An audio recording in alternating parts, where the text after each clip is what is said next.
中国味道匠心酿造，本节目由400年正宗中国味海天独家冠名播出。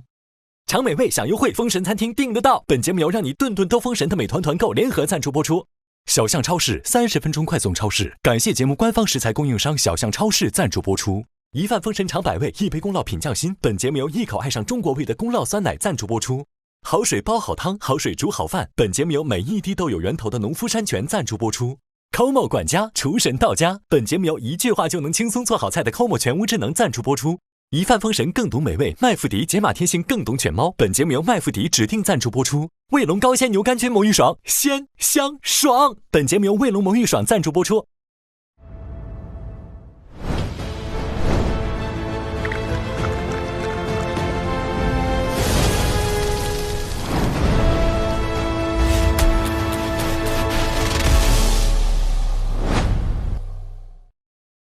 中国味道匠心酿造，本节目由400年正宗中国味海天独家冠名播出。大小厨入局战现在开始。我今年的评判标准也比去年高了。你的结果是出局。天哪，全都没过。不管大厨还是小厨，大家都得拿自己手上的功夫说话。口感是超级好，很产自然的感觉。入局可不敢？入局。恭喜你入局了！耶！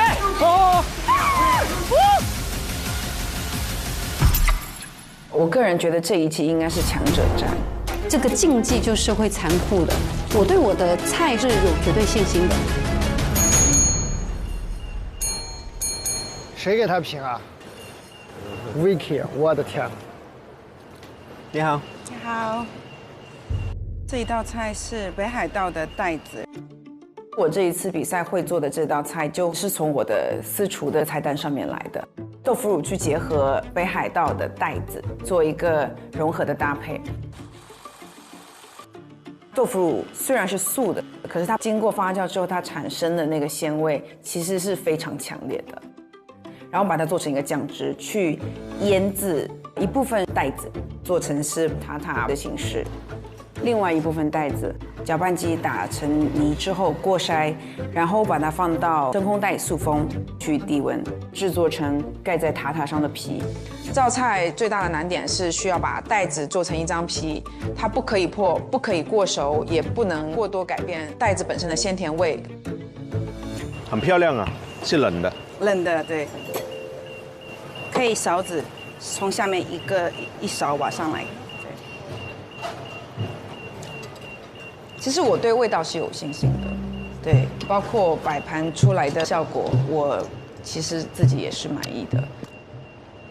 那个 scallop mousse right？ 对。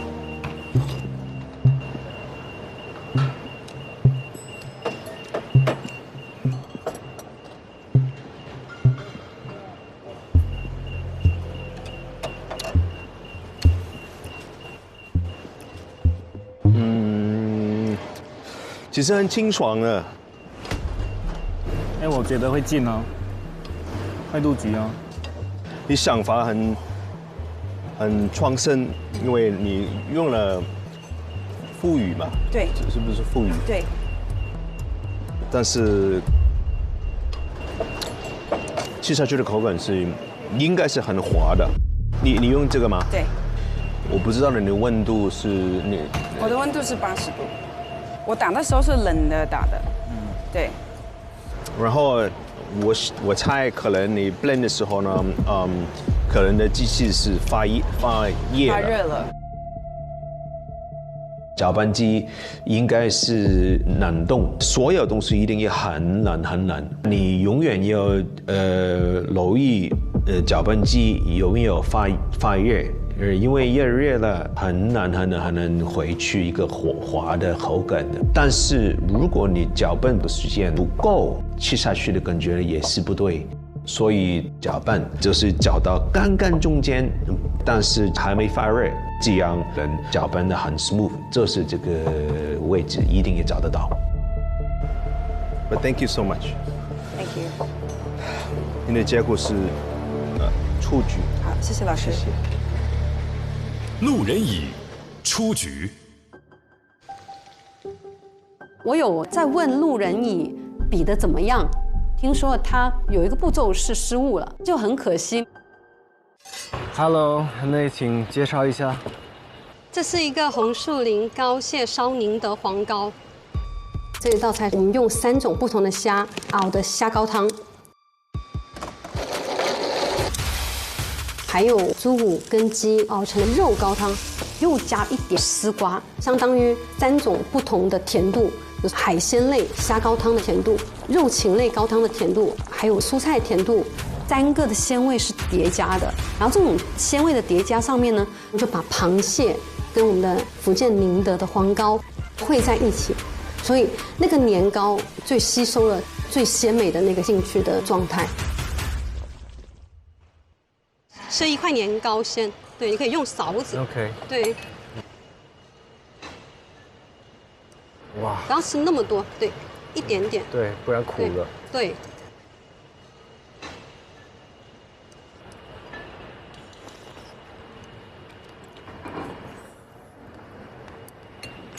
要吃一口螃蟹。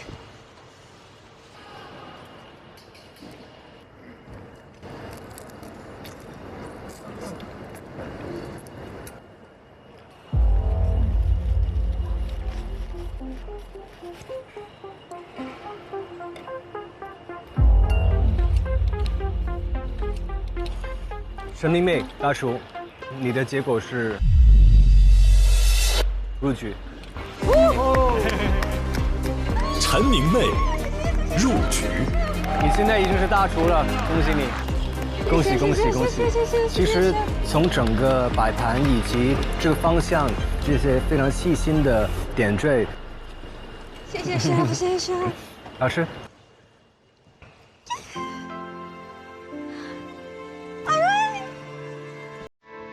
阿妹大厨的菜，光是一打开，我就觉得非常有现代的简约的美感，然后非常鲜明的一个很鲜的鸡虾汤，然后它的这个小米的黄膏也是起到一个跟螃蟹的纤维感非常有反差的一个口感，我觉得完成度是很高的一道菜。陈明媚入局。我很高兴秦风老师能够再点评我。当年止步风味的5强，就觉得厨师这个职业是不是我应该要坚持下去的？然后他送给我一个礼物，给我写了一句英文 ，Keep cooking， 就是这一句话也让我坚持做厨师做了12年。他说：“你现在已经是大厨了。”我觉得我自己给自己交了一个我满意的答卷了。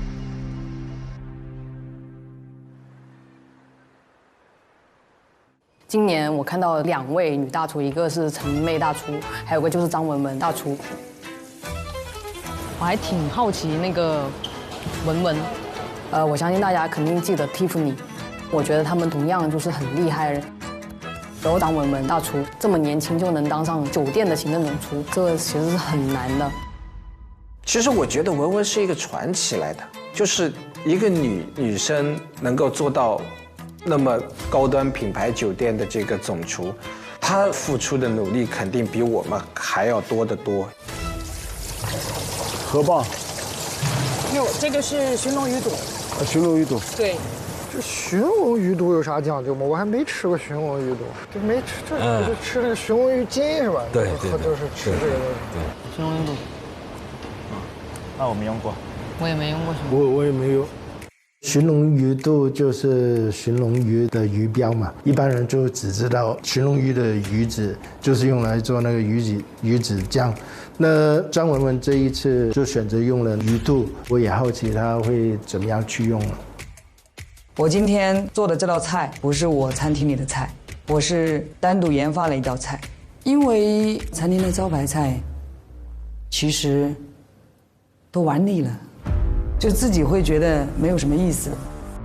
我这次做的菜是炸辣椒寻龙鱼肚，其实寻龙鱼肚很少被用作食材，我试了很多种方法去寻找它的口感，最后发现就是切薄片，快速的去烫一下，口感是脆的，味道是鲜甜的，跟炸辣椒它会很搭配，因为炸辣椒它是软的，炸辣椒，这是个很有意思的东西。这个说起来可能就会稍微长一点。就是古代人为了更好的保存食材，将谷物裹在食材上发酵啊，这个叫做炸。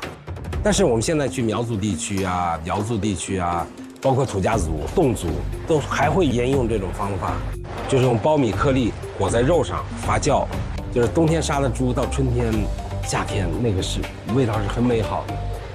就是有点中式熟成的感觉，对，所以他用这个炸辣椒还是挺期待的。我第一次接触炸辣椒这个食材，我觉得很有趣。别人听到这个名字，一般都以为是油炸的炸，但其实它读炸，第三声。它有发酵的酸，有碳水，有辣，大酸大辣，很丰富，很香菜，就是很有口味，侵略性。包括我也去湘西那里去跟一个阿姨去学了怎么去制作这个炸辣椒。我先选用了湖南本地的土鲫鱼，把它熬制成鱼汤。在出汤的时候，我加了一些紫苏，去它的土腥味，然后拿小火慢慢把它的那个炸辣椒煮软，把它的酸味提炼融进这个鱼汤里面。因为炸辣椒它是软的、酸的，然后寻龙鱼肚它是脆的、鲜甜的。所以我对这道菜还是有信心的。你这么淡定，是故意拖这么久的是吧？还是让我饿一点那个？饿一点，吃的什么都好吃，是吧？来点开胃的。来，你介绍一下呗。我今天做的是本地的一个发酵的食材炸辣椒，然后我搭配了一个紫苏的一个脆片。紫苏脆片我烤的也是紫苏的叶子的样子，它里边放了淀粉跟紫苏籽。烤完它很香，搭配炸辣椒糊会更丰富口感。直接拿一个勺，然后㧟一口，搭配一个紫苏脆片一起吃。对，我给您拿一个，有点烫哦。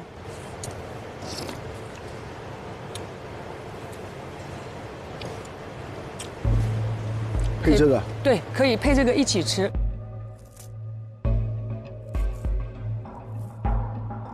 我当时就希望会是荣叔过来评我，因为如果这道菜经过了荣叔的肯定，那我就不再是只感动自己了，这道菜的意义已经达到了。炸辣椒这个调味料，其实我也是孤陋寡闻，然后就研究这个坛子辣椒。对，然后我这罐炸辣椒是去年9月份腌的，因为它是9月份以后的辣椒肉会厚一点。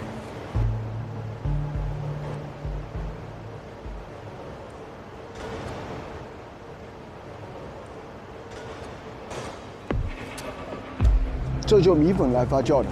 对，米粉你也可以选，因为我去学习的时候，他们有用玉米粉，有用米粉，就每一家都不一样。每个阿姨都是专家，每个阿姨自己的烹饪手法也不一样。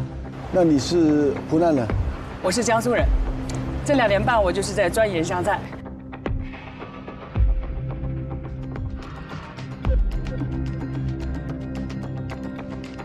就是我也是第一次见寻龙鱼肚有这种汤羹的形式出现，所以你这次的结果是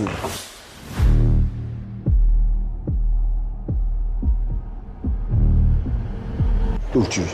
谢谢荣叔，谢谢，非常感谢。啊。我是要问问他那个是怎么做，因为他那个寻龙鱼肚，其实我也没有吃过。它的第一口的感觉就是紫苏味特别浓，第二个呢，炸辣椒这个酸辣味，再配上鱼汤，我觉得花了很多的心思。好，这个女主厨能够几年时间研究湘菜，能够到现在这个理解，我觉得她未来还是有无限的可能。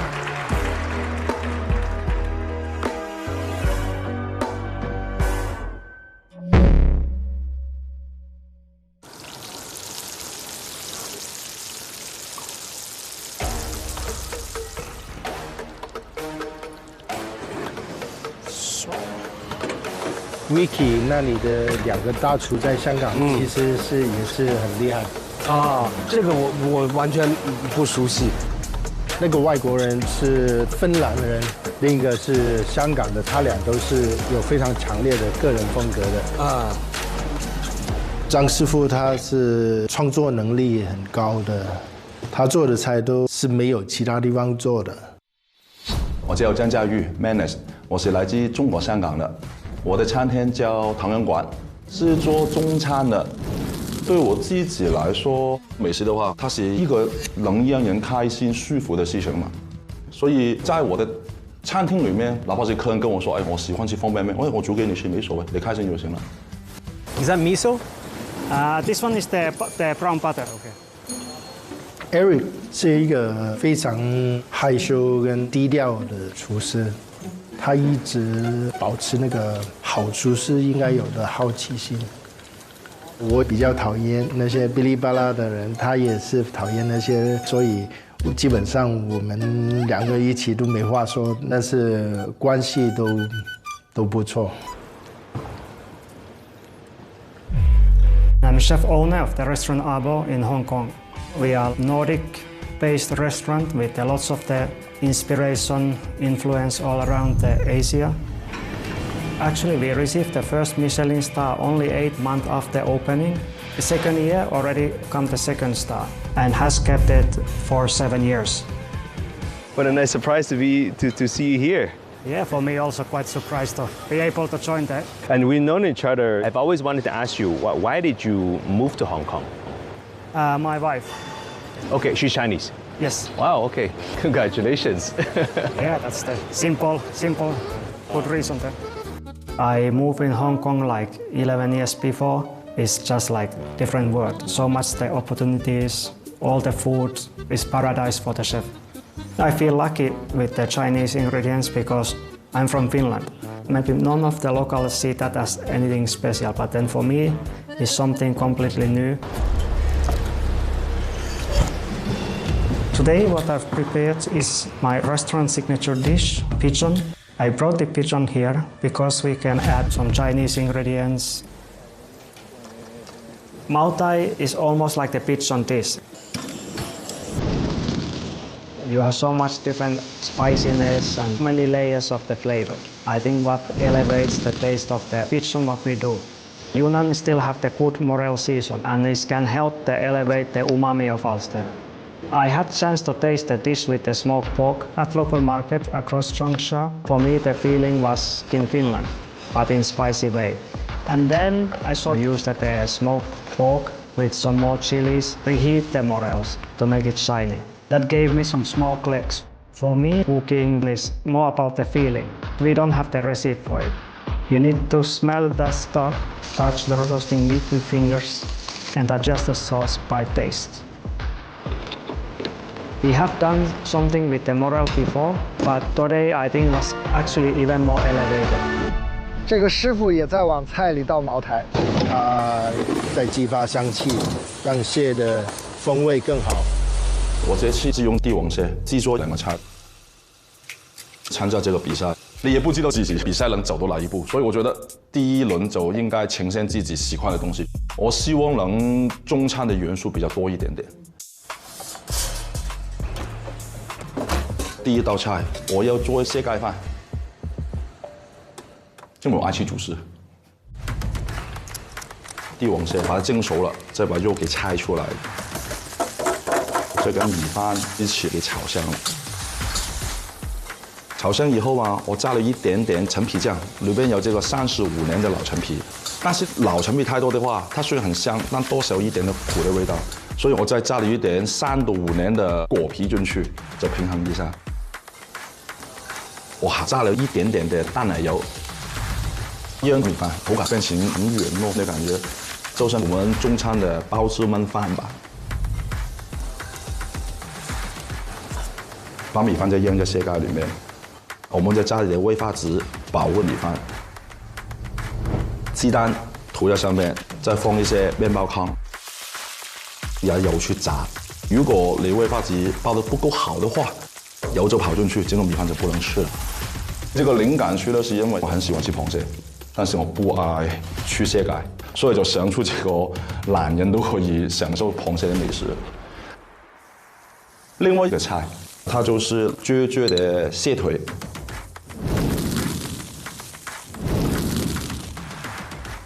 这个菜很特殊的东西就是菜谱油。在我餐厅里面呢，这个菜谱年份比较小的，但是这期想很纯粹的把菜谱的香味给发挥出来，所以用了潮汕的25年的老菜谱，都是已经腌制到发黑的地步那一种，它的发烧味都很大的。这种菜谱可能10个里面有5个人不喜欢的就。但是你第一轮很大机会给人踢走，那倒不如做一些自己喜欢的东西出来。你哪怕是给人踢走了，我要享受了也行。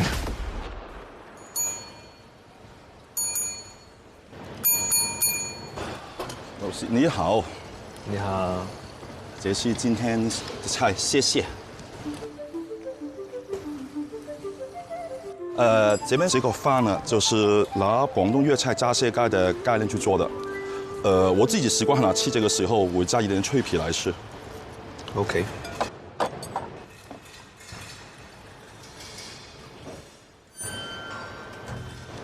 哇，这香味是，里面是一个35年的老陈皮，做了陈皮酱去搭配它。然后底下呢，我用一些烤干的陈皮，用了一个背长炭，还有一些冷泡的陈皮水去制造一个陈皮的香味。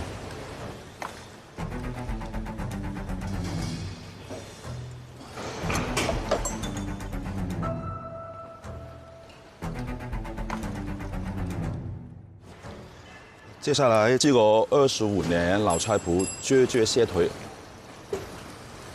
那我都是蟹嘛？啊，对，旁边的不需要吗？其实也不需要，就是这敷料而已。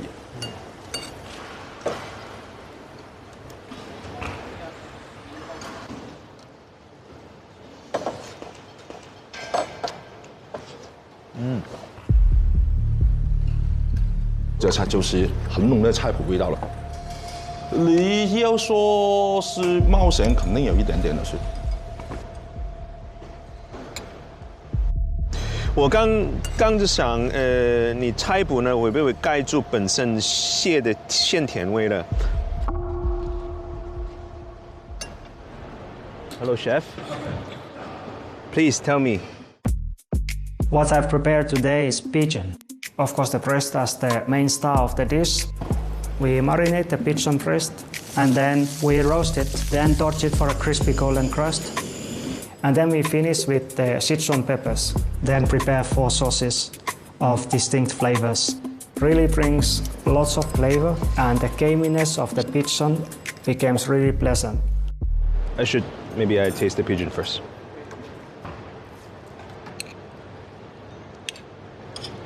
Wow, perfectly cooked pigeon. Beautiful. Yeah. I think like any kind of the job, you never celebrate too early. That's unprofessional.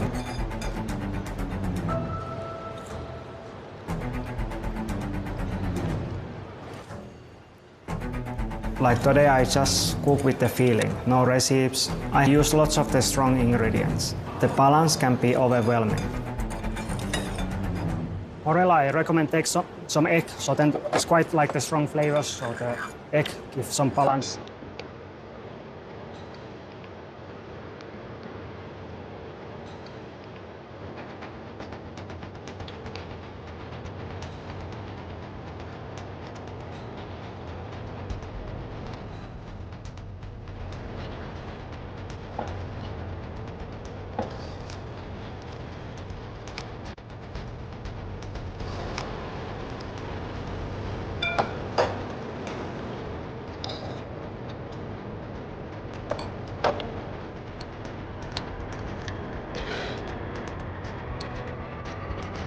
I mean, everybody will know that this is a dish from Chef Eric.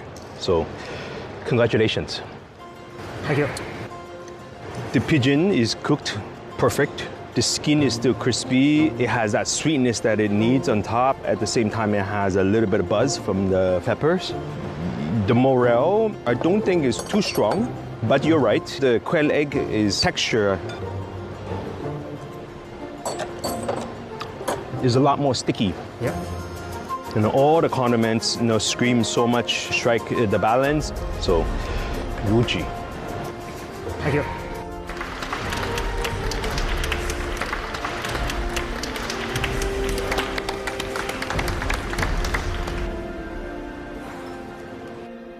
我刚就想，你菜谱呢会不会盖住本身蟹的鲜甜味了？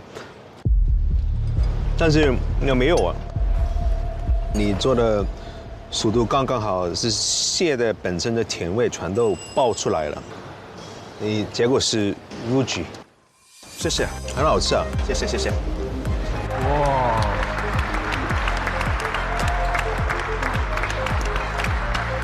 它的折薄，一开始我发现有很多菜谱，它控制的特别好。第一口是很香，留着口腔也是一个鲜甜的蟹的味道。然后它那个饭就是硬水分的焖饭，因为它盖住的丹江面包行的一个 cover， 补了在很多本身炒饭的香气。那我吃下去的第一个感觉就是有很多不同的香料。有一点点的香水柠檬，然后里面还有很多蟹肉的香味，但是吃下去的感觉就是超级平衡。复杂的菜要做到平衡很难，还要做得好吃也是不容易，最后要做到有强烈的个人风格，更是看功力。现在入局的越来越多了。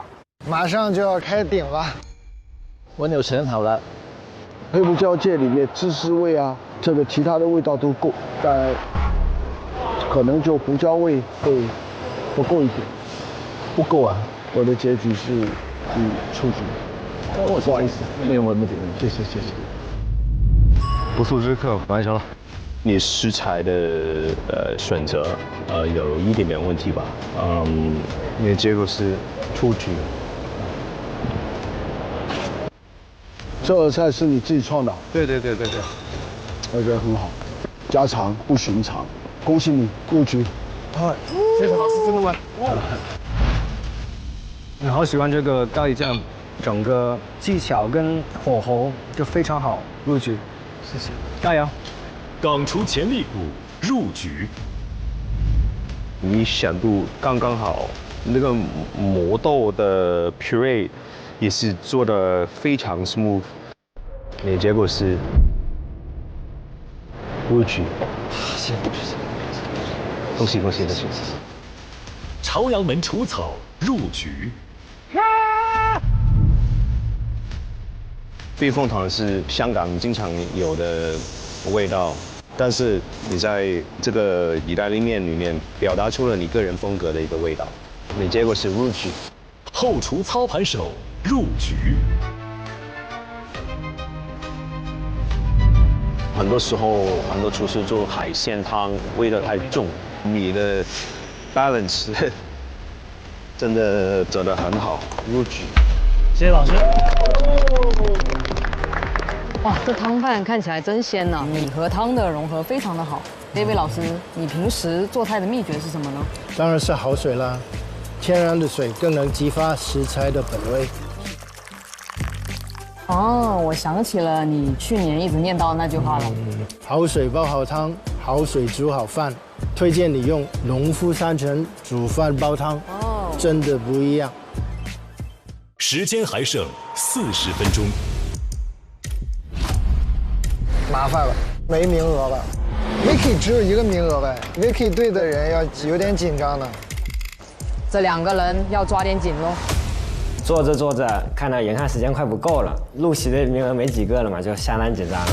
其实挺想在那个位置的哦，还是会紧张一些的，因为在这个比赛里，你又要烧得好吃，又要烧得快，还是有一些难度的。但是我就是觉得，反正进去的人几个中间，肯定我会进去的。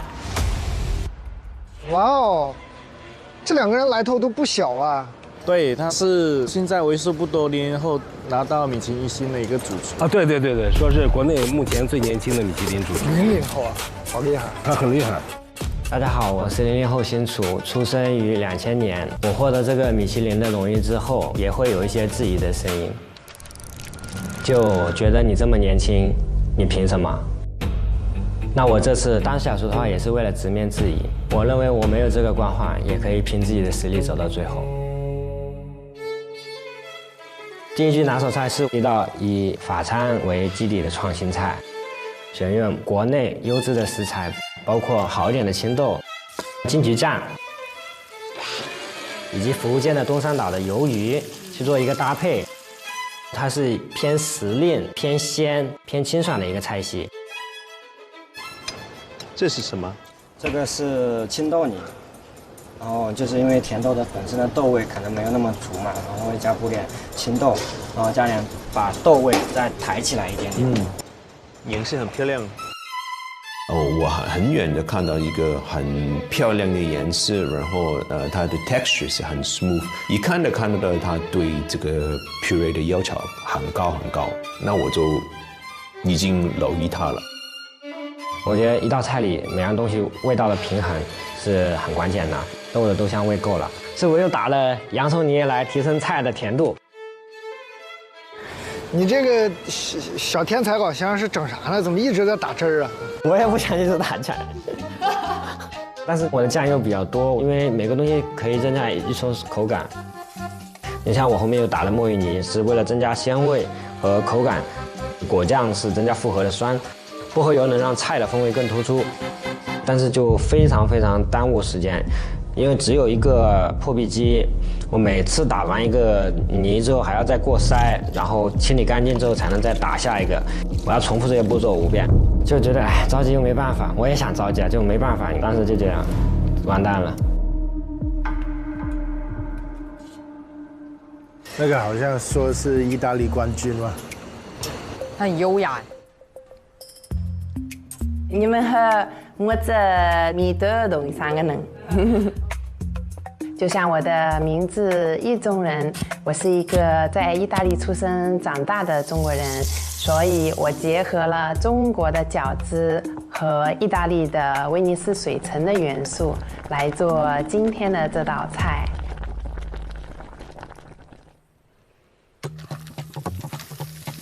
我又用蛤蜊和刚才做的小汤做了一个汤底，这样能带来一些海的风味，然后又用蝶豆花水来增添一些色彩。这每位益州人弄的汤，蓝色的，看着还挺漂亮。做的这道菜叫我是大海 ，I am sea。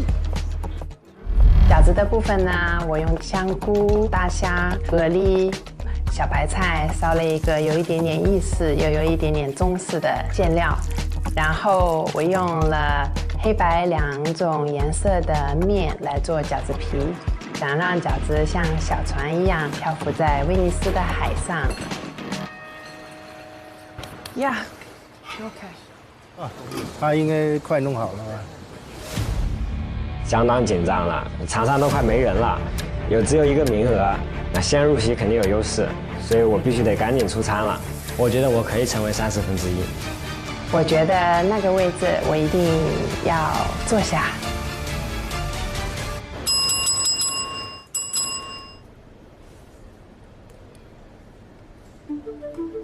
这道菜就是一艘中国小船漂在威尼斯海上的模样。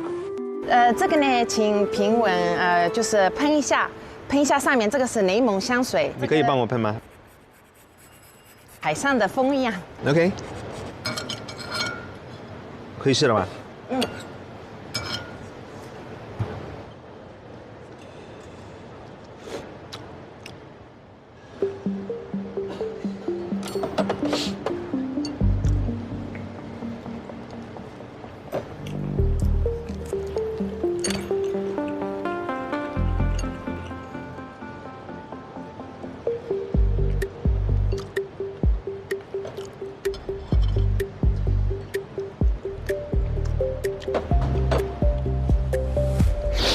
You know, I didn't know what to expect when I came here and saw dumplings and then a blue sauce. 但是这个 sauce 有这个很鲜的蛤蜊的味道。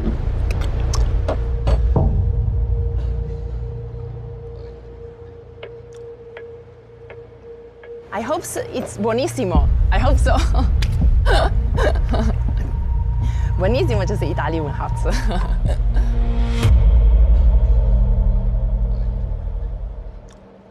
是 buonissimo。是 buonissimo。你行吗？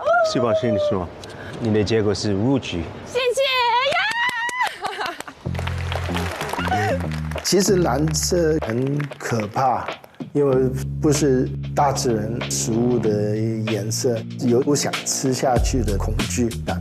但是他用那个蓝色很有海上面的那个意境，我觉得是很有趣。他们是刚好就需要那个了。评审 Vicky 席位10人已满，就看着每位意中人拿走最后一个名额，就心里拔凉的。Vicky 老师那个这一排人都不落的，我感觉替补的概率还挺难的。请慢用。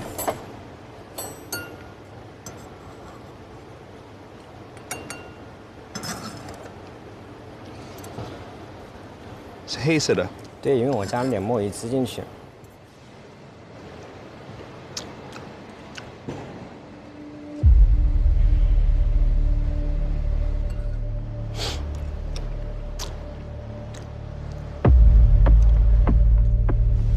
他就自己在那默默吃，他也没有说好吃也不好吃，知道吗？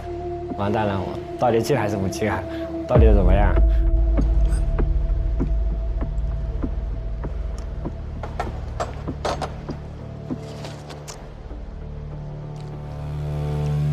恭喜你啊！谢谢谢谢。你这个是录取。谢谢维克老师。恭喜你。谢谢谢谢，维克老师。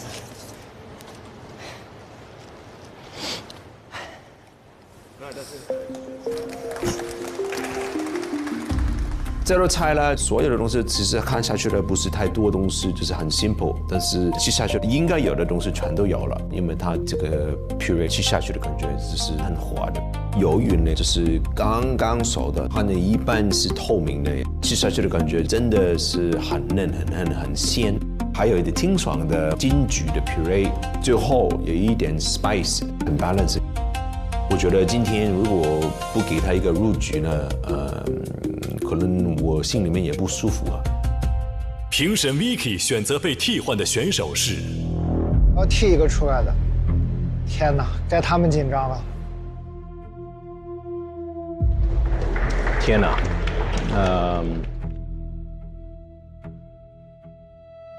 他有决定了。说不紧张肯定是假的，虽然对自己有信心，但是就是怕被替换下来的会是自己啊，因为确实大家都很厉害。当时要进行选手替换的时候，我跟 Vicky 对视了一眼，我也不知道他到底在看谁，心里还是挺没底的。因为我刚刚坐下，我100%也是没有，但是90%我觉得这不可能的吧。比赛规矩就是这样，只有可能入局4个厨师。当时我做了这个选择，其实我应该要对每一个厨师有负责嘛。那我的选择呢，其实就是按照我专业的标准，这是一个很艰难的决定。评审 Vicky 选择被替换的选手是，我要替换的人是。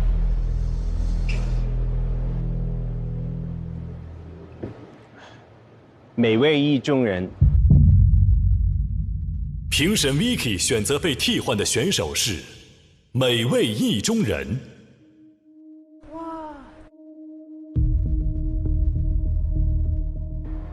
哦，刚上，这个太难受了，这就一瞬间。是啊，这太难受了。Congratulations！ 不好意思，很惭愧，很惭愧。没关系。还是挺失落的，毕竟才刚刚上来，但是没关系，我觉得这也算是我厨艺的一次经历吧。他们2个人都很高水准的能力，但是这个00后生厨，真的给我一个更大的 surprise。美味意中人呢，不是他不优秀，他能够入局，其实已经很好了我希望他，将来一定有加油。荣叔入局席位9位，这是荣叔的第10个名额，过个就没名额了，就要替人了。我看剩1个座位，赶紧抢吧！我当时着急的目的是赶紧座位占上，如果坐满了，你再替换别人，这不得罪人吗？大家好，我是从小在海边长大的大连王，我说错了，大连海王。我在大连这片海深耕了47年。那个据说是海肠捞饭的创始人。我一手创建了大连老牌的海鲜餐厅，在我们这个辽宁地区是非常有名气的厨师，真是响当当 No.1 了。我看了永远8万人都是获得米其林黑珍珠的，这厨师才有资格进大厨。那我这企业，我整个东北，是不是米其林没开通？如果开通的话，我也是大厨啊，我怎么能当小厨呢？因为我现在差在哪呢？你没有名分，你知道？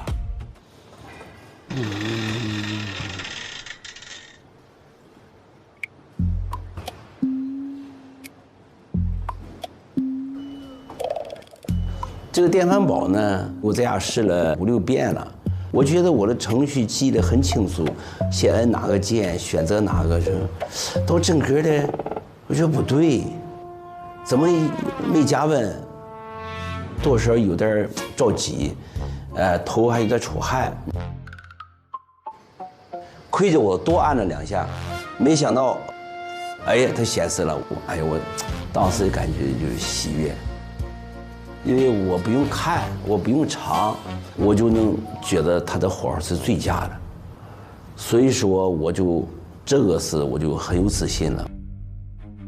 我今天带来的这道大连海肠捞饭，选了大连的深水厚皮海肠，不能用淡水洗，用海水洗呢，保持海肠的原有的大海的味道。我们用黑毛猪的五花肉炒香，产生美拉德反应。加入用粤菜的煎汤，这个汤是自带鲜味和香味。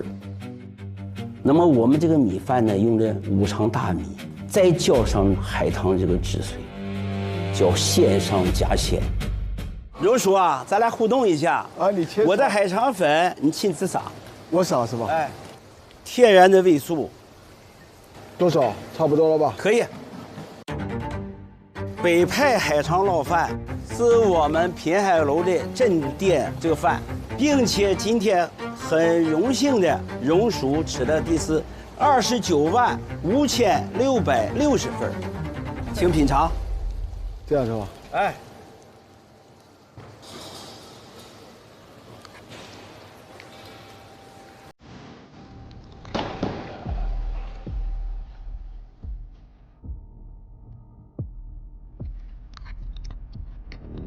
你们猜会过吗？我猜是。我猜够呛。龙叔对海肠拉饭太熟悉、太了解了，他熟悉领域必须要做点创新。这个饭里面加了什么？加的天然水，加的炼乳、猪大油和葱油。为什么要加炼乳啊？它能有点奶香味儿。要是我今天吃的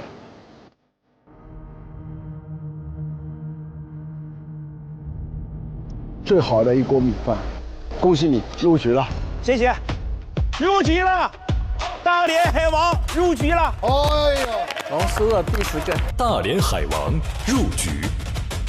这个海肠的鲜和脆，还有它做的这个红烧的汤汁，再拌下面的一口米饭，就是海鲜和碳水的满足，是我应该吃过最好的一个海肠捞饭。北派海肠捞饭，我做最棒。荣叔10个席位已满。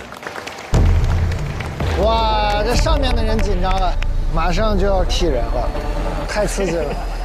龙叔还有很多人没有评审，我们上面的人都已经坐不住了，因为替换是每个人都有可能嘛。我现在有点紧张了。你现在有点紧张，我一早就紧张了。哇，太紧张了，好不好？因为你也不知道上面的选手表现怎么样，不到最后，你也不知道谁会留下来。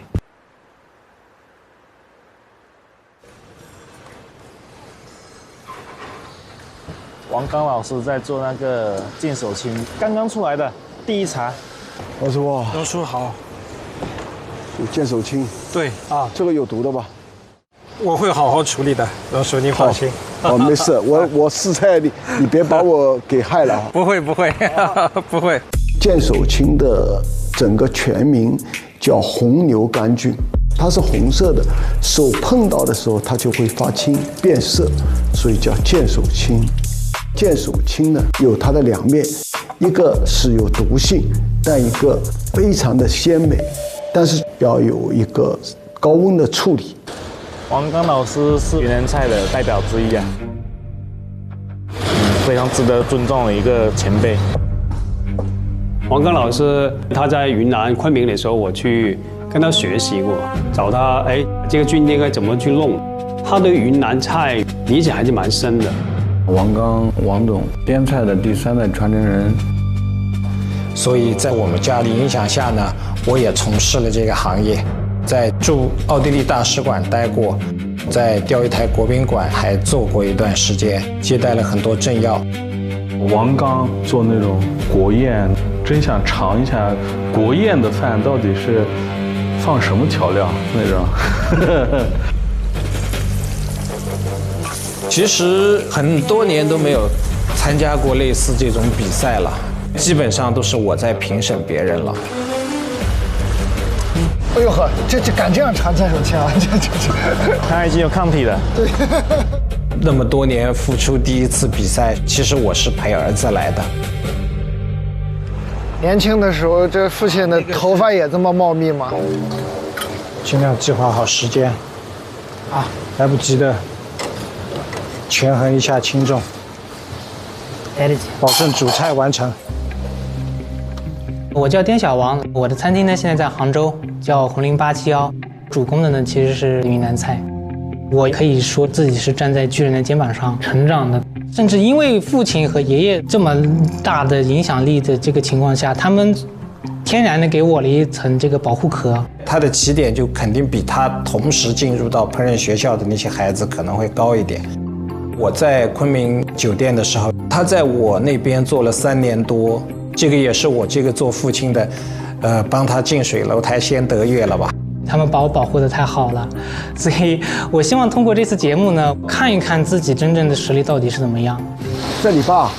对，是啊，对，跟你爸学的还是怎么样？跟我爸学过，后来自己学是吧？对，后来自己学，做过法餐，现在在杭州。在杭州是吧？对。自己开店啊？我跟你说这话，我都炒糊了。没事，没有，慢慢来，慢慢来。第一次参加比赛是吧？对。啊？对。慢慢来。好。等一下，我先给你分高一点，给你爸分少一点。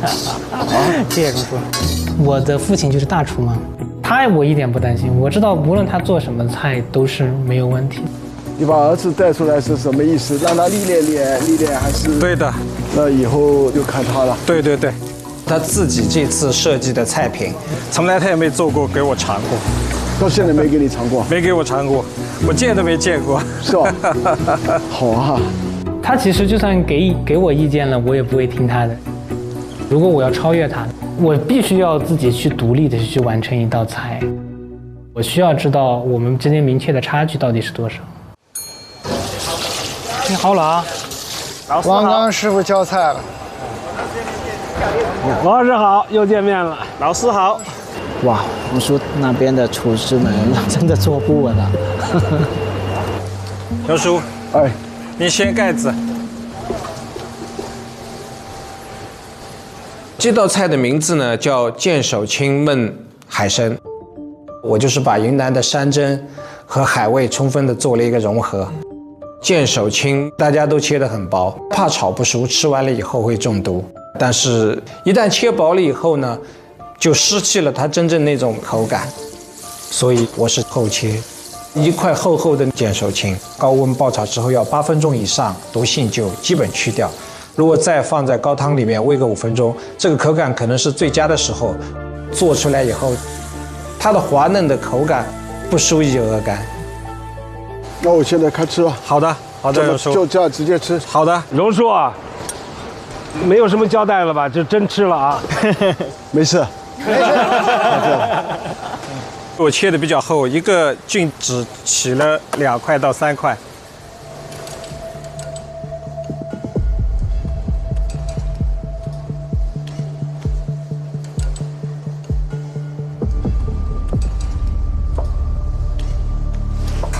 我觉得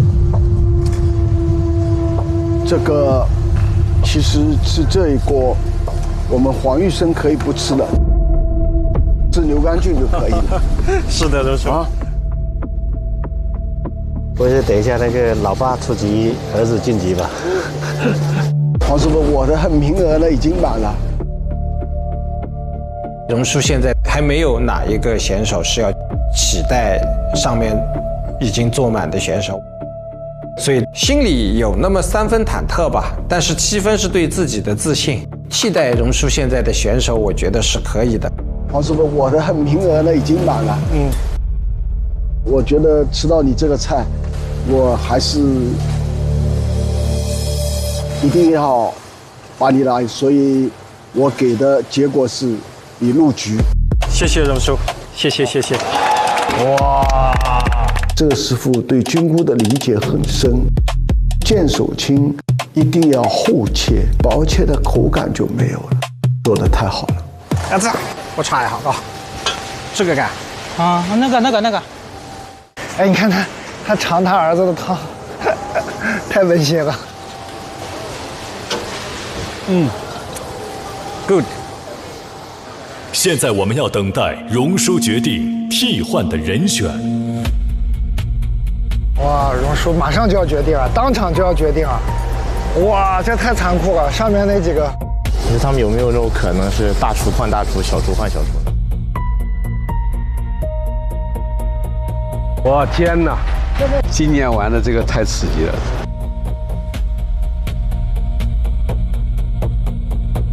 哇，要在我们这去掉一个。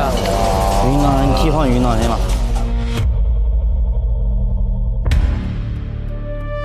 评审榕树选择被替换的选手是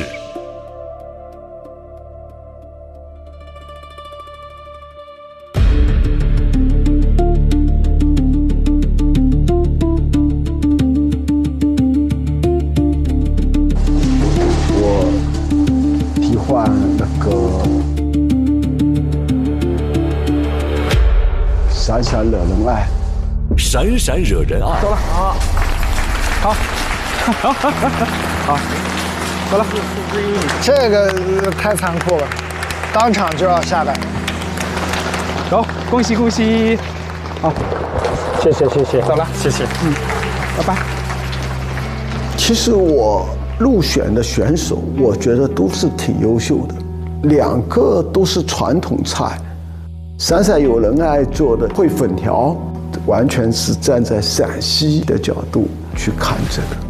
见手青焖黄玉生是云南菜和粤菜的一个结合，从这道菜里面可以看到背后的功力不一样。你儿子在这比赛啊？哪一个？我旁边这个。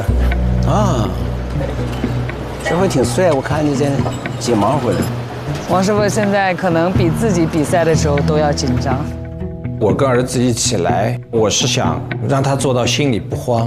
大哥摆盘了我，他确实不慌，反而是我最后上去的时候，我看着儿子，我开始有点心慌了，我怕他超时。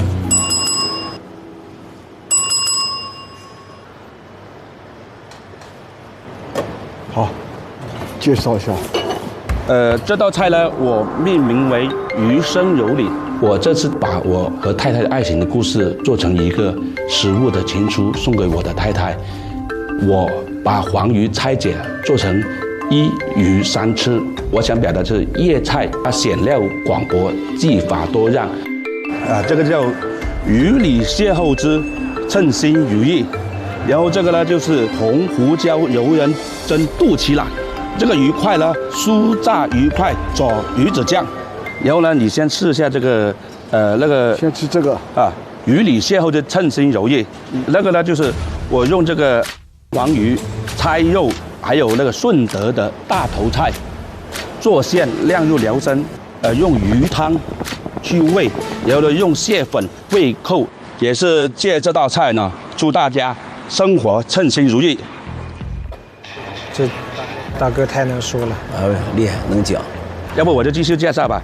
这个呢就肚脐腩，我就根据就是往往简单、最朴素的方法去烹调，可以把这个黄鱼最本真、最健康、原汁原味的鲜嫩。我觉得应该介绍一个吃一个，边介绍边吃。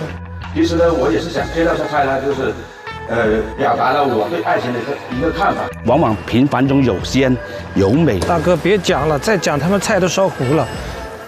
余生有你，幸福足矣。还没开吃的时候，讲了半小时，菜都凉了。你让我吃吧，你告诉我从哪里吃，慢慢说吧。慢慢说，爱情故事还得说1个小时。先吃鱼里邂逅之称心如意。哎，对，它里面呢就是有那个王鱼的鱼肉做了一个鱼胶，搭配了就是顺德的一个比较乡土的食材大头菜，然后呢还有这个烟仔蟹，这个特别嫩特别滑。这个你试一下。其实这个菜呢，是我曾经呢在广州招呼新加坡总理的同款，结果他特别喜欢你那个鱼肉啊，很嫩、很鲜、很滑，酥炸愉快。因为我想到就是要表达一个感情，就是有时候炸起来就是炸的意思嘛，一炸出来的时候很香、很酥、很脆，是不是这个口感？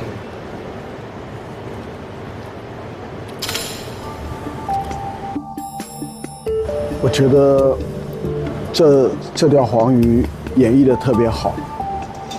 你的结局是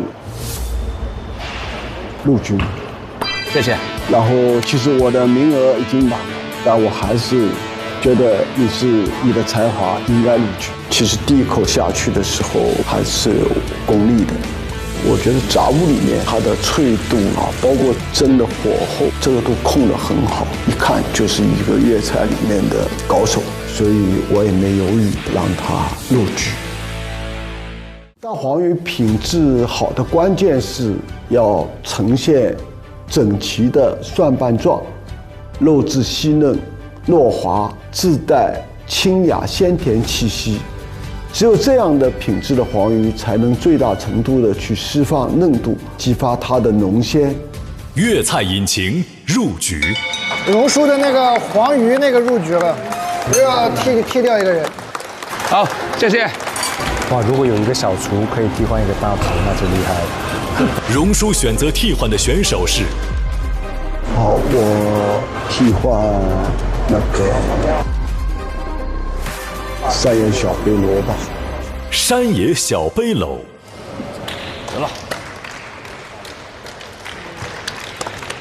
小背篓做的这个菜很野，很自然，最起码我自己觉得是优秀的。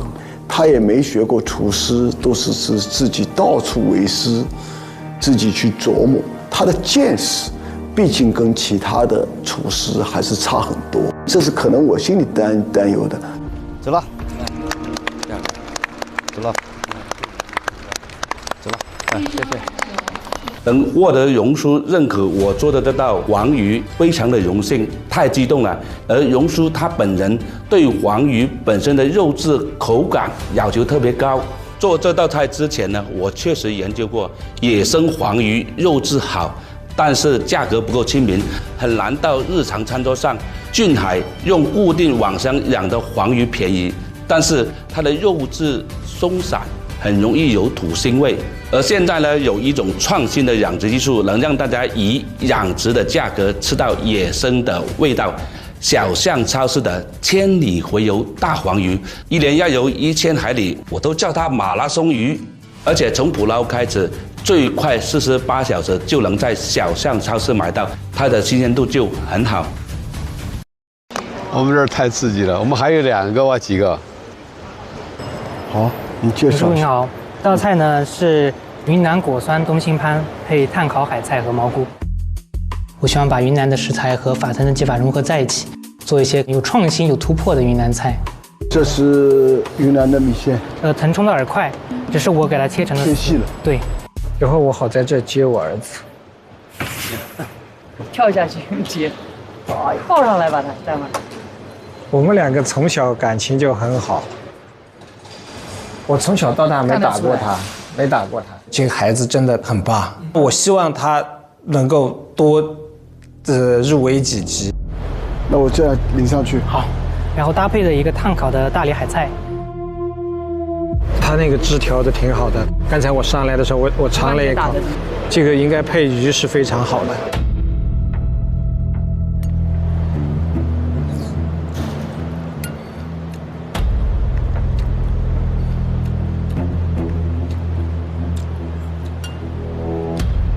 我都有点紧张。我紧张，我太紧张了。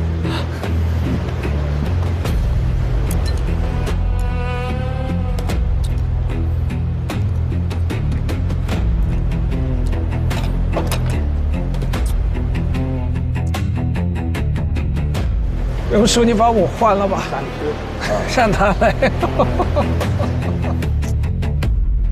今年几岁了？今年98年，28。好，你的结局是出局。我希望下次跟你爸学的时候能够再提升。好的，好。如果他跟他爸商量的时候，他爸肯定不会让他出这道菜。普通的不能再普通。滇小王出局。其实最好的东西，可能就是在你身边最亲近的人，只是你平时你看不到，你不以为。别哭，别哭。喂，王哥老师，你儿子这一点都不遗憾。啊？他眼睛都红了。哎，哪个是你儿子啊？97岁。叫什么名？滇小王。最后他离开的时候，那个时候真的我的眼泪。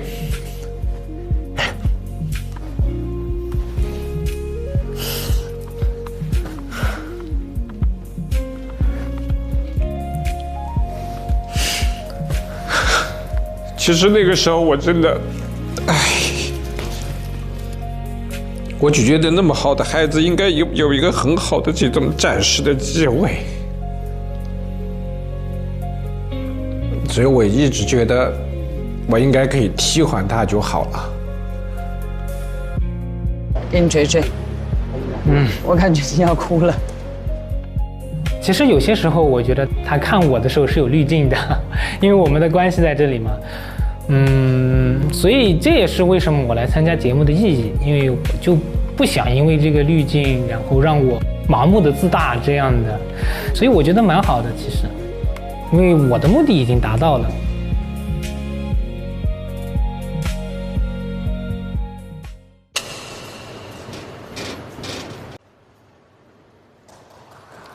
榕树好，先喝杯茶清清口，虽然有点凉。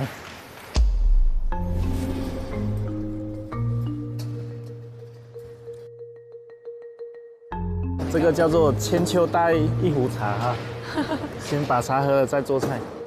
一开始我觉得我时间是很充足的，所以呢我就一点都不慌。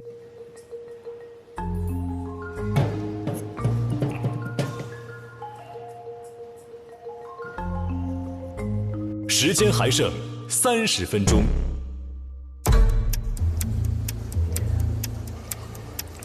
一碗清粥，你得快点啊！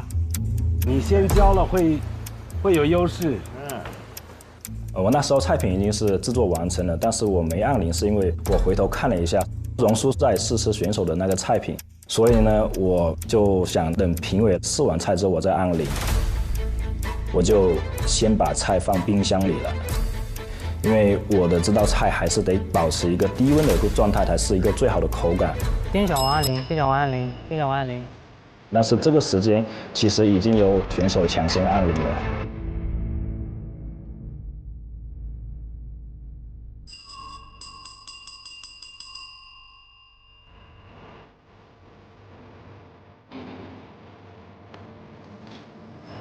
好，你介绍。你好，这道菜呢是云南广饭。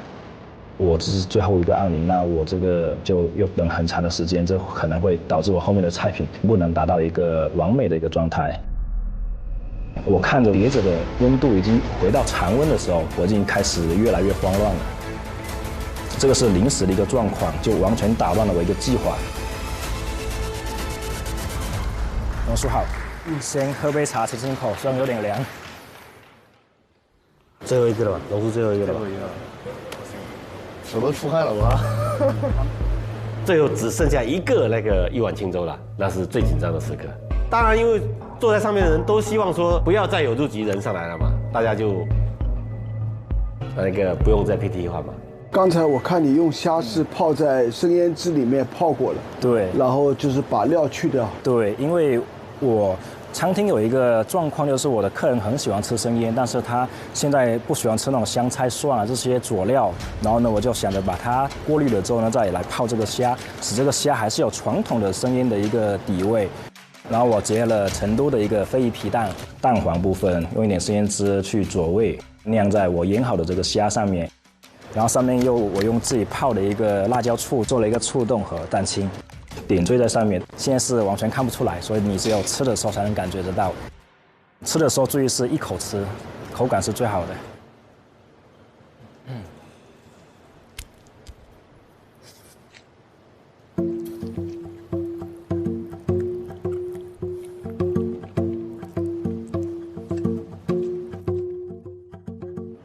虾肉你这么软糯是敲过它？我没有，我在虾的背上划了3刀，对，所以它的口感不会太紧实。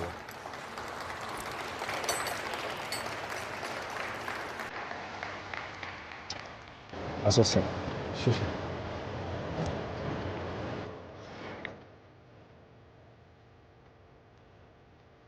荣叔吃了我的菜的时候很严肃，他也没有什么表情，就一直很犹豫。这个时候我内心就开始很忐忑了，因为我觉得这个菜他已经错过了他最完美的那个时机了。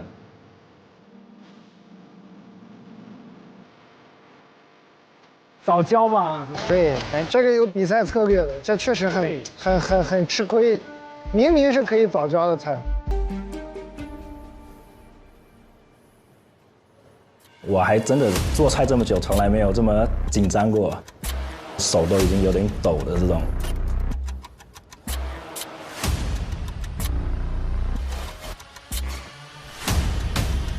荣叔在那里考虑了半天，看到他纠结的时候，我觉得又不稳了，他这把刀又要拿出来了。好，一碗清粥，你的结局是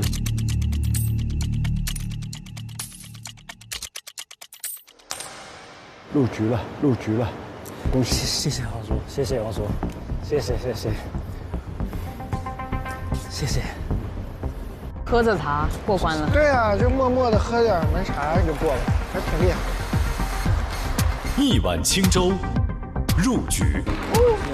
哦，加油！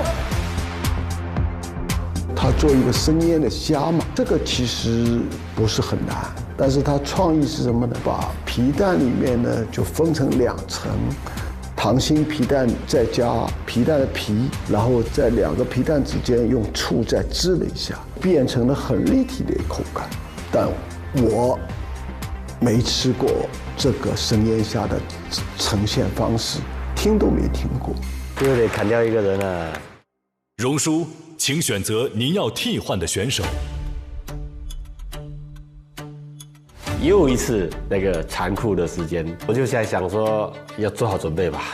能让荣叔这么的难决定的一个小厨，肯定对他特别有认可的。说实话，我是紧张的，我现在三面人都紧张。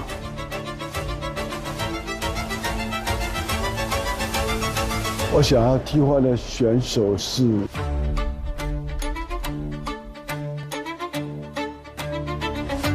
吉吉厨皇，吉吉厨王。啊，他被替换走了。哇，真的是从头从1、2、3来啊！加油！对不起兄弟，哇，对不起，我运气比你好，加油！吉吉厨王这道葱烧海参做成一个水墨画，我觉得很好。但在想象之中，但是这个一碗清粥，它这个创意最起码在我的想象之外，所以这是两个区别。哇！等这么久，纠结呀！时间还剩10分钟，这还有好多没交卷的，我也很意外。这后面的得多乱呀！结果有点快的哟，时间。这些没按铃的人，他如果真的时间没有进去，有点可惜了。I wasn't scared. Was not gonna finish in 2 hours. That was the biggest concern. 时间开始倒数计时的时候，大厨、小厨们都在上面盯着我看的时候，这种压力上升的非常快，我感觉我的手都是在抖的。其实很多选手他们都以为就是做120分钟就把时间用得越满越好，但其实越到后面没有时间的时候，你的心态肯定会有波动，这样越容易犯错。光头酱这边刮到，能不能叫他弄个 OK 泵？有一些人他来到这个舞台会有一些紧张感，也会影响到他们的一个发挥。时间还剩5分钟，快没时间了，紧张。时间都来不及了。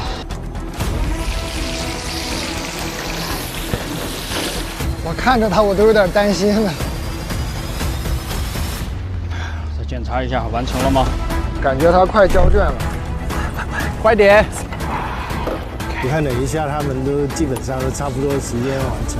倒计时10秒钟，反正先把自己做好就对了，然后剩下的就让评审老师来决定。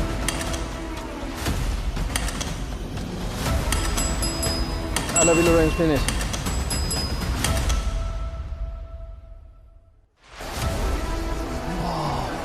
我的天哪，这个太残酷了。等待过程中，我心跳超快的，3个人1个位置，我觉得压力非常大。午夜实验家你好，老师好，请介绍一下你的菜。这个是来自台湾的卤肉饭。那这一次的卤肉饭，我是用煲仔的方式去呈现。OK。这次在猪肉的选材上，我混合使用了长白山黑猪和西藏香猪这2种猪肉，这样猪肉的香气会更加浓郁。我们做卤肉的时候，会先用肥肉来煸油，它的油脂感就会很强。那就把我这次带来的台湾特殊的植物马告和刺葱加进去，这样会中和掉猪肉带来的油腻感。最后再加入自己熬制的老卤。卤肉饭对我来说就是一种思念。有句话是这么说的：比起日出，我更喜欢日落，因为日落的那种感觉是告诉你该回家了。我也想传达这个东西给大家。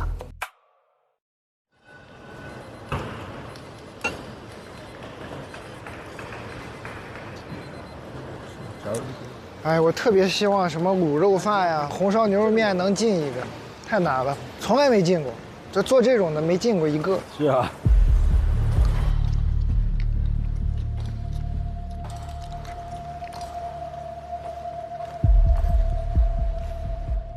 我在很专注在看他的表情，他微笑，然后点头，然后我在想，我心里很紧张，是点头是什么意思？你倒是说句话呀。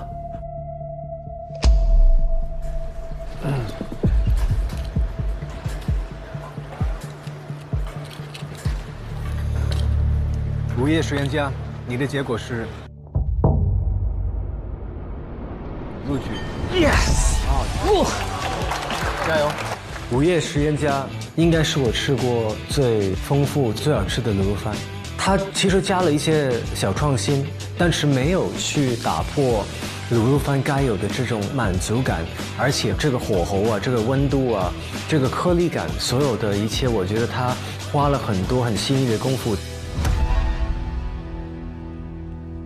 刺激了，那边也开始刺激了。主要这底下还俩哥们儿的菜没吃呢。危险喽！原来坐在上面也是这么紧张啊！对啊，真紧张。直播间面达人你好。你好，聪哥你好。你介绍一下。好的，今天给您做的这款面呢，叫所有女生的红烧牛肉面。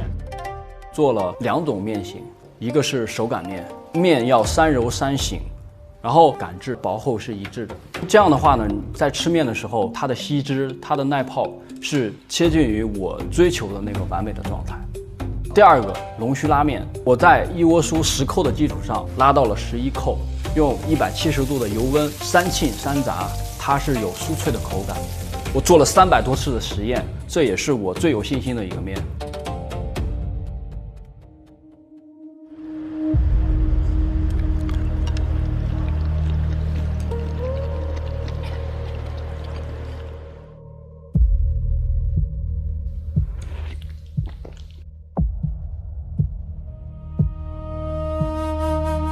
为什么这么喜欢做面？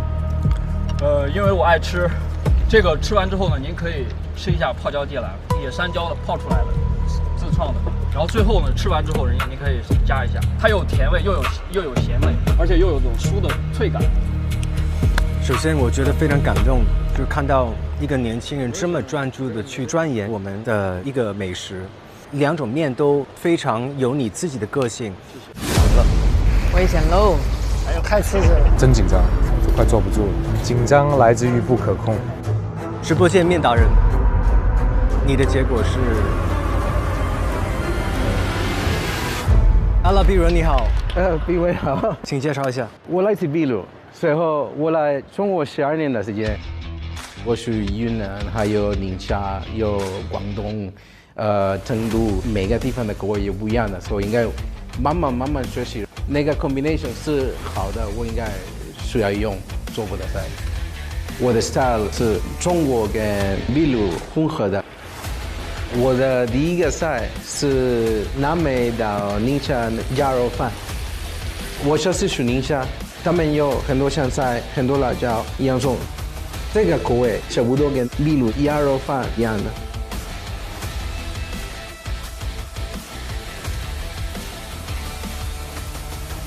这个哥们儿就是阿拉庇湖人啊，他是说是从庇湖到宁夏，完全想不出来会啥味儿。秘鲁菜这些年很红，有一个榜单叫 Best 50，去年的第1名、第4名和第9名都是秘鲁的。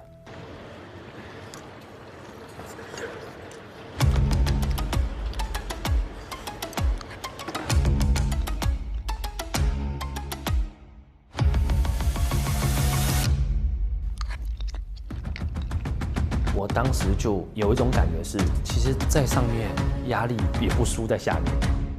因为在烹饪的时候呢，是我们的战场，但是坐到2楼的时候，我们只能干瞪着，会不会凳子都没坐热就要被替换下来了？我最喜欢的就是看到，大厨们去把自己的风格放在盘子上，而这个就很像。不是吧？天哪！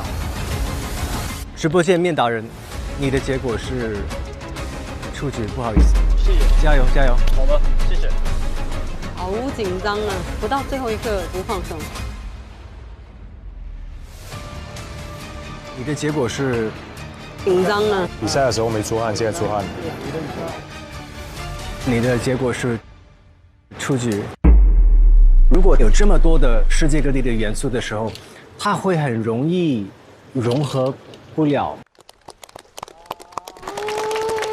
没了吧？全部人没了吧？恭喜各位到场！有吧！不好意思，不好意思，我手。搞定了！好吓人啊！好吓人！好吓人！大小厨入局战的比拼已经全部结束，恭喜你们！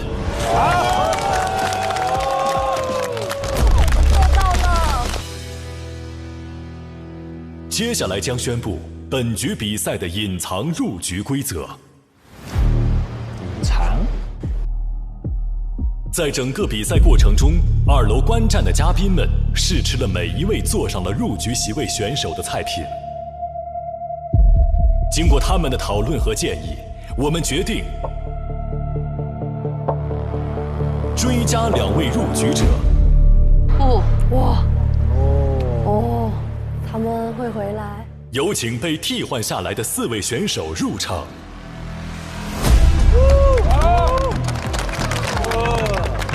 加油！雷大都得回来。山野小背篓，闪闪惹人爱，急急厨王，美味意中人。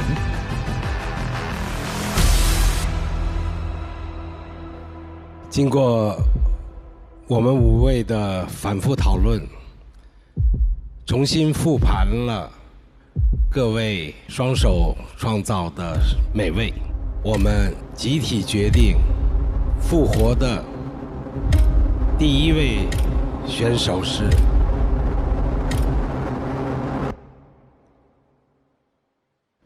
山野小背篓。加油！加油！哇，它这里头很清香。哇，这个好好喝，好吃。就像另外一个世界的食材。山野小背篓，它的菜很容易做成是一个堆砌，但是它不是简单的做加法。它的汤让在座的3个真正的厨师都说，这个味道没有尝过，那这就是属于他的东西嘛。我是特别兴奋，特别高兴啦。作为厨师的精神来说，我也可以再冲一次。第2位复活的选手是，在看到山野小背篓被第1个复活的时候，你站到台子的中央，呼吸都感觉很紧张。我想过那个复活的机会可能是我自己，因为我是最后一个被替换掉的。如果你选2个人，当中我肯定是，因为我觉得我的招牌菜是特别的。闪闪惹人爱。加油！尝尝这个骨髓太残忍了，好吃。有我妈妈的那种味道，山东的炖的粉条。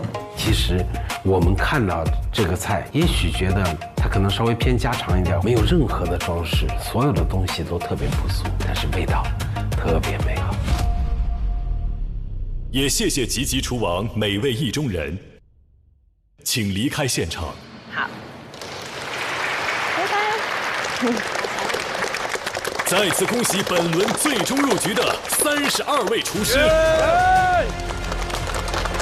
恭喜我们！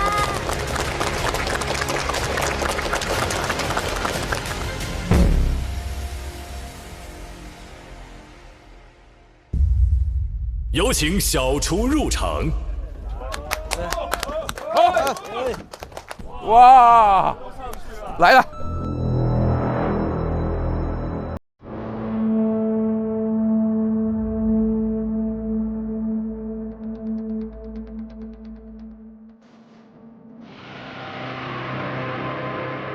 哇，在那儿等着我们了。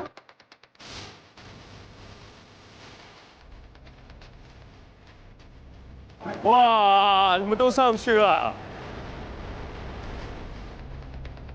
他们不会要挑我们挑战吗？接下来，我们即将开启新一轮的比拼。哇，这什么呀？这什么东西？哇！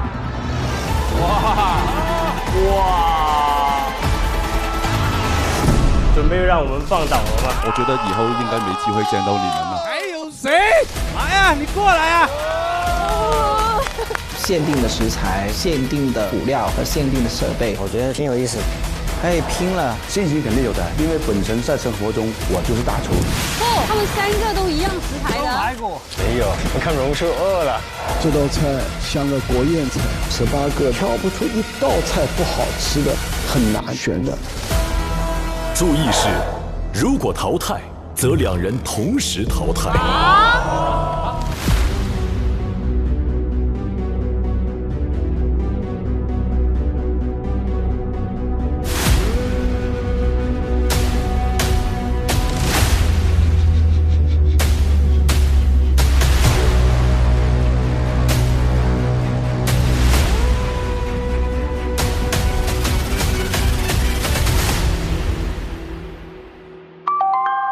一帆风神可不只是有一门手艺，现在我要做的另一道必吃的一碗饭——活海胆饭，这也是我们店的招牌菜。我的店累计8年上榜必吃榜，想做出这种一口惊艳的饭，第一，饭必须香，五常米用纯净水蒸透，加自制的海胆粉。第二，料汁必须有2道浑，2次加入，1次打底，1次提浑。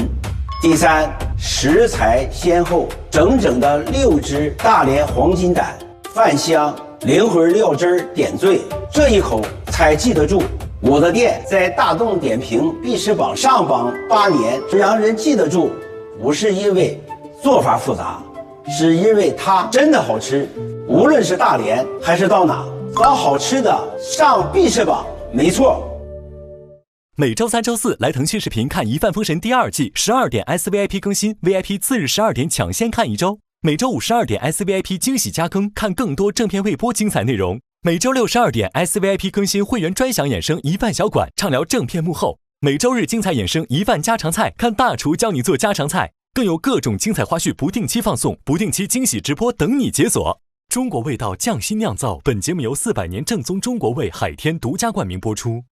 尝美味享优惠，封神餐厅订得到。本节目由让你顿顿都封神的美团团购联合赞助播出。小象超市30分钟快送超市，感谢节目官方食材供应商小象超市赞助播出。一饭封神尝百味，一杯宫酪品匠心。本节目由一口爱上中国味的宫酪酸奶赞助播出。好水煲好汤，好水煮好饭。本节目由每一滴都有源头的农夫山泉赞助播出。Como 管家厨神到家。本节目由一句话就能轻松做好菜的 Como 全屋智能赞助播出。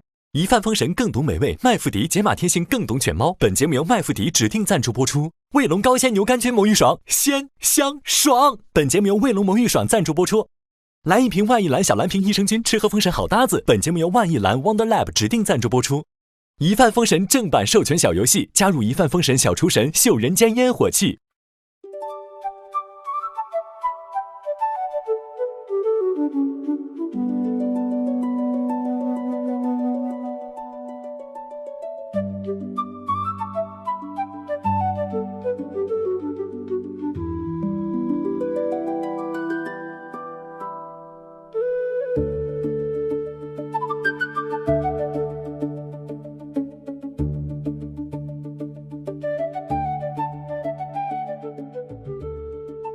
上微博进入一饭封神话题页，为你喜爱的厨师打 call。上微博参与一饭封神话题讨论，获取更多独家精彩花絮。上微博参与一饭封神2二创大赛话题讨论，赢取更多精彩福利。上微博参与一饭封神2观后感话题讨论，分享你的节目观后感。关注新浪娱乐，精彩内容早知道。下载网易小蜜蜂，看更多年轻人的朋友圈。超1000万留学生都用有道词典 AI 同传。上知乎参与一饭封神2问题讨论，参与知乎剧综圈子活动，解锁惊喜好礼。上百度 APP 搜索百度娱乐 get 更多娱乐精彩独家内容。上百度搜索一饭封神第2季，精彩内容尽在百度百科。上新浪新闻客户端搜一饭封神，看节目更多精彩内容。看新闻用 Zaker， 关注最新节目资讯。中华万年历 APP 陪伴成长，记住一生乐趣。西窗竹 APP 品味中国诗词之美。